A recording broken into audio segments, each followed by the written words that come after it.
Hey, greetings from New Hampshire, where our state motto is live free or die. Good to be with... Oh, wait a minute. You guys have all paid a ton of money to be at a big swank event tonight. The least I could do is dress for the occasion. So enough of the New Hampshire national dress. Live free or die. I'm honored to be here and to speak on behalf of Andrew Bolt. Not because I always see eye to eye with Andrew. In fact, he attacked me over something or other a couple of years back. Can't remember what the hell it was now. It's amazing how quickly these things fade away if you don't bring the courts into it. What Andrew's undergoing is something very familiar to me because it happened to me in Canada when I fell afoul of the tolerance enforcers and diversity compliance regulators in the same way that Andrew has. So I see him as the Mark Steyn of Australia. If that sounds like damning with faint praise, well, during my own troubles, Brigitte Bardot got convicted in France of offending Islam. And I was listening to a radio report over here trying to put the story in context. And the host said, basically, Brigitte Bardot is the Mark Steyn of France, unquote. And, you know, I know she's getting a bit long in the tooth, but I thought that was frankly uncalled for. If you'd held a competition for a combination of words that the English language would never, ever have any conceivable use for, Brigitte Bardot is the Mark Steyn of France would be a shoo-in for the top three. So if it's any consolation to Andrew, you're not just the Mark Steyn of Australia, you're the Brigitte Bardot of Melbourne. Why is this happening?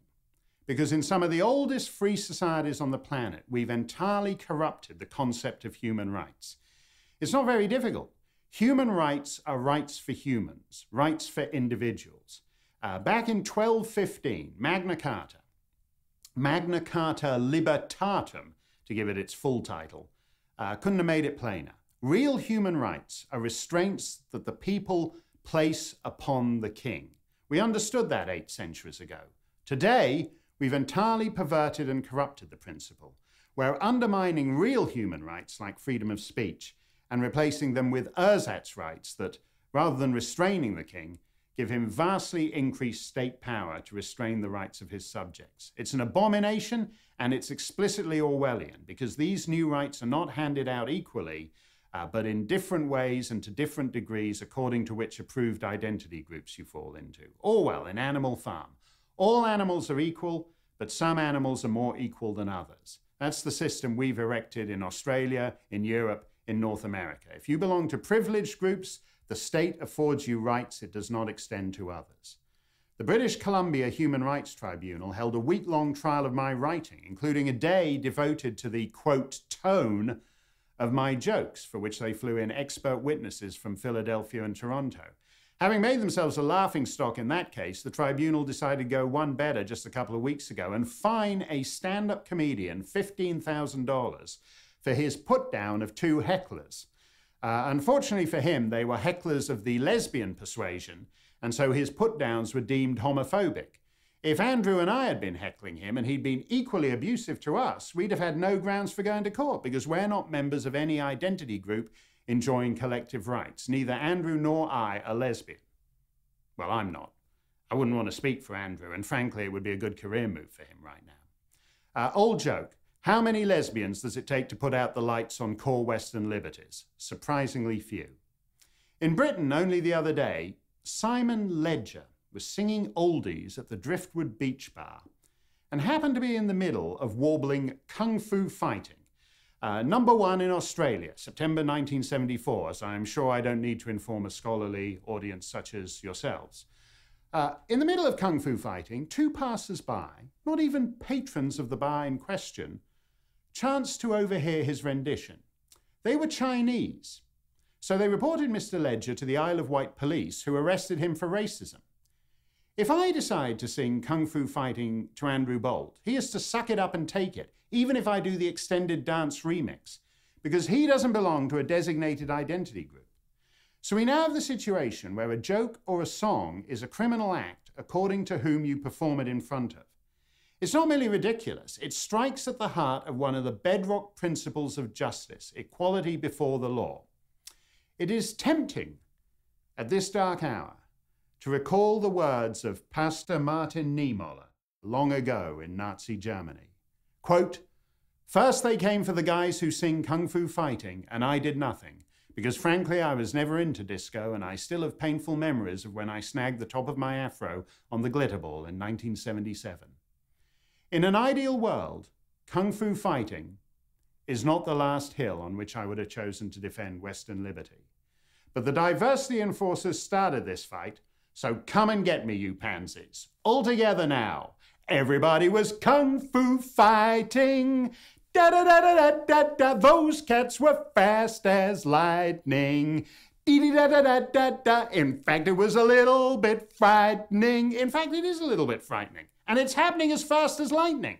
In the United Kingdom, in Canada, in the Netherlands, in Austria, in Scandinavia, and now in Australia.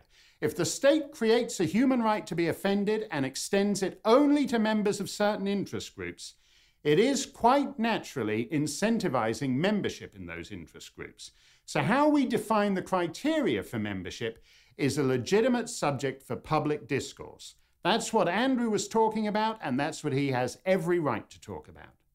One of the great strengths of common law has been its general antipathy toward group rights, because the ultimate minority is the individual.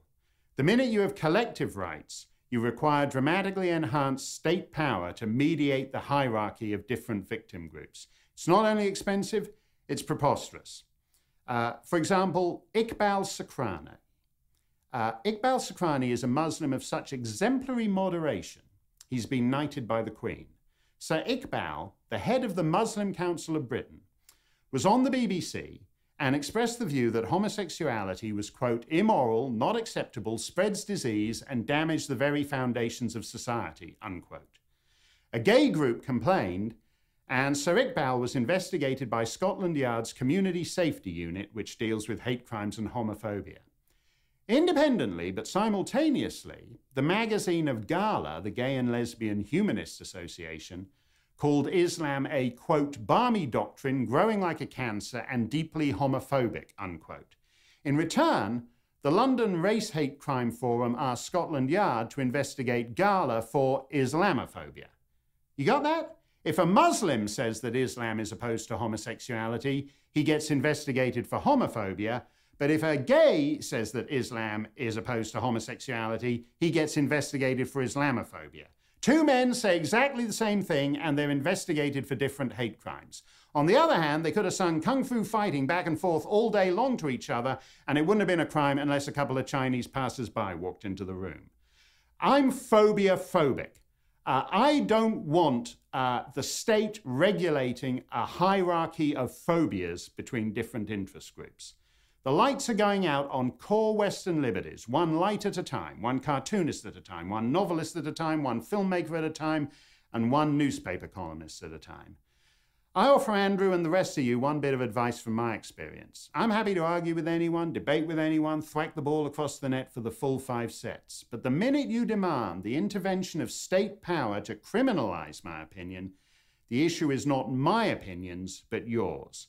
Andrew's views on Aboriginals, mine on Muslims, the nightclub comics on lesbians, the disco singers on Chinese people, that's not in the dock. The onus is on you, the accuser, to justify your demand that state power constrain, shrivel, and ultimately shut down opinions of which it does not approve. Anyone can be in favor of free speech for Barney the dinosaur and the Wiggles. But if you're not in favor of free speech you find offensive and repellent and loathsome, you're not in favor of free speech at all, and you're on the side of creeping totalitarianism. Too many of the official enforcers of tolerance use all the touchy-feely buzzwords as a cover.